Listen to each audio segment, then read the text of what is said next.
Olá, pessoal! Meu nome é Suzana e vou contar para vocês um pouquinho sobre uma parte muito importante do nosso corpo e que é alvo de muitas pesquisas científicas atuais. Afinal, até onde conhecemos o cérebro?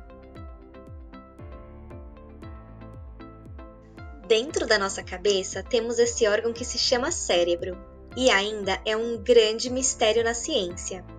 Na verdade, o que chamamos de cérebro é apenas uma parte pequena do encéfalo, que tem outras duas partes além do cérebro, o cerebelo e o tronco encefálico.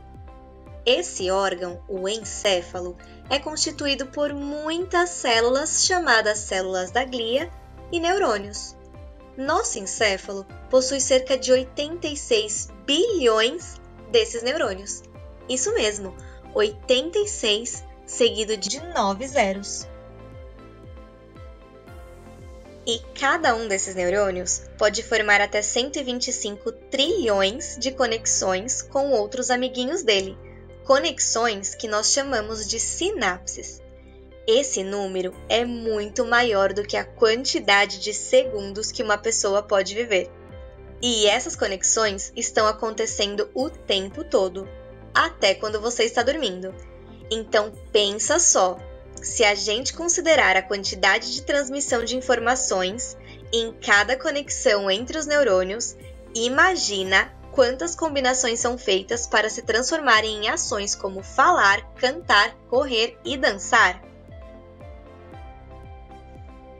Essas ações e muitas outras envolvem partes diferentes do encéfalo que comandam funções biológicas, como batimentos cardíacos, funções cognitivas, sensoriais e motoras. Mas não pense que uma única área estará envolvida em cada ação.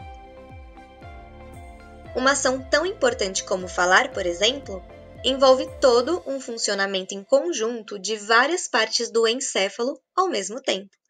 É por isso que eu posso garantir para você que não usamos apenas 10% do nosso cérebro, a gente usa ele inteirinho quase o tempo todo. Certo, agora nós já sabemos que o funcionamento ideal do encéfalo depende necessariamente das conexões que existem entre as diferentes regiões. Ainda assim, existem algumas regiões que são especializadas em determinadas tarefas.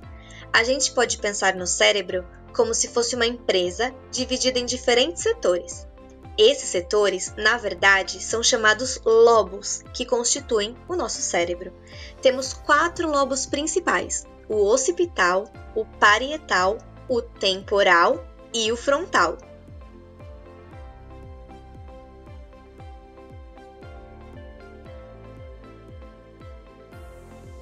O lobo occipital é especialista em processar informações visuais e tem sub-regiões que são ainda mais especializadas nisso, como na distinção de formas e cores.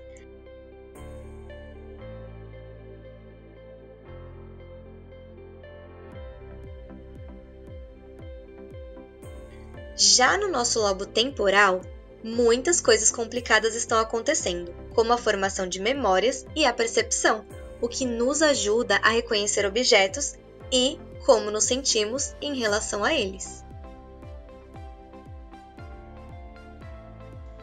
Aqui no lobo temporal existem estruturas importantes como a amígdala cerebral, que está ligada às nossas emoções, e o hipocampo, que nos permite formar novas memórias. E temos também a área de Wernicke. Essa região nos permite compreender a linguagem.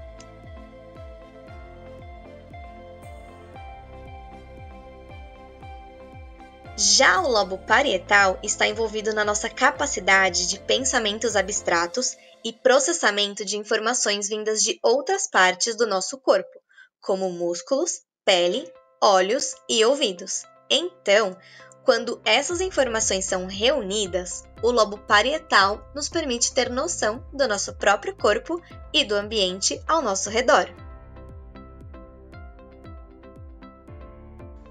Dessa forma, quando certas partes desse lobo são lesionadas, uma pessoa pode acabar perdendo a consciência de um lado do seu corpo ou simplesmente não reconhecer uma perna como sua e sim como se fosse de outra pessoa.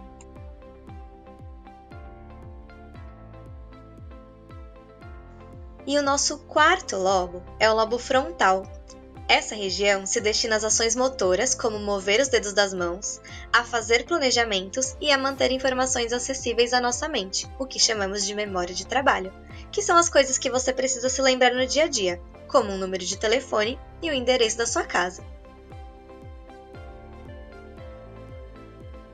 Nesse lobo frontal ainda existe uma pequena região, o córtex pré-frontal. Esse ainda é um local misterioso no mundo da neurociência, porque ele parece estar envolvido em muitas coisas importantes para nós, como no molde das nossas personalidades e no reconhecimento do que é certo e do que é errado de se fazer.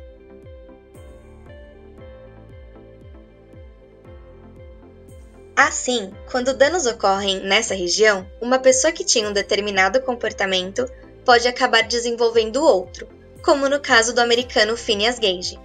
Gage trabalhava como operário na construção de ferrovias e, devido a um acidente de trabalho, uma explosão, acabou tendo o lobo frontal do seu cérebro danificado. Ele sobreviveu ao acidente, mas o homem que um dia foi descrito como gentil, equilibrado e competente, agora havia assumido um comportamento rude e agressivo. Ele já não era o mesmo, por causa de uma lesão neuronal exatamente nessa área pré-frontal. Como eu falei, nós podemos pensar no cérebro como uma grande empresa que se divide em diferentes setores, cada um com uma função. Mas, para que a empresa tenha sucesso, é necessário que o seu funcionamento seja sincronizado e harmonioso. Ainda temos uma importante diferença nessa nossa analogia. No caso do cérebro, o mesmo setor pode realizar várias funções ou participar de algumas atividades junto com outras partes do cérebro. Doideira, né? Mas esse é o nosso cérebro, um órgão que realiza várias funções importantes o tempo todo e que ainda tem muito a ser compreendido pela ciência.